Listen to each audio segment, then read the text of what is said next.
everybody, this is Cathy Harris. My website is cathyharrisinternational.com. Our organic food movement website is virtualorganicgardenclubs.com.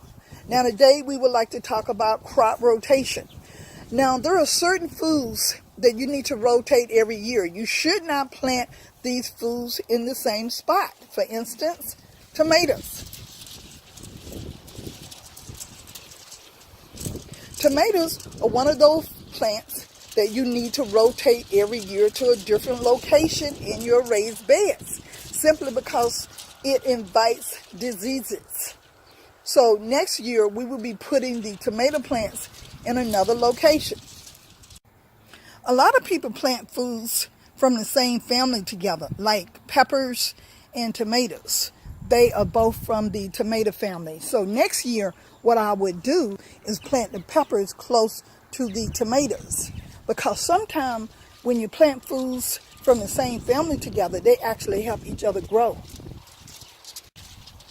Now we planted all the fruit in one raised bed. We have watermelon, cantaloupe, and honeydew melon in one raised bed. And there was a reason for that, because we knew that they were going to grow out like this, out of control. But next year, hopefully, we can get everything up on a tillage. And I don't think we're going to plan on doing the honeydew melons again. Next year, we will have the watermelon and the cantaloupes and just leave out the honeydew melon. So it should be an easier job to put everything on a tillage next year.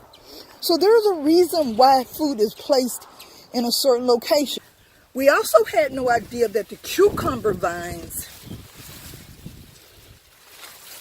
was going to grow like this either. So next year, hopefully, we are going to be in a better position to be able to deal with the cucumber vines. So there's a reason that you place certain foods in certain areas. We had no idea that the sweet potatoes was going to be pushed over on the peppers. So again, when you place your foods in your garden, you have to try to figure out which food need to be placed by another food. Which food is not going to give their neighbor a hard time. Also, the reason that we placed the tomatoes in the back of all the other foods is so that the tomatoes did not shadow the other foods. You got to be ready. You got to be ready, and you need to plant foods in certain spots where they won't shadow other foods.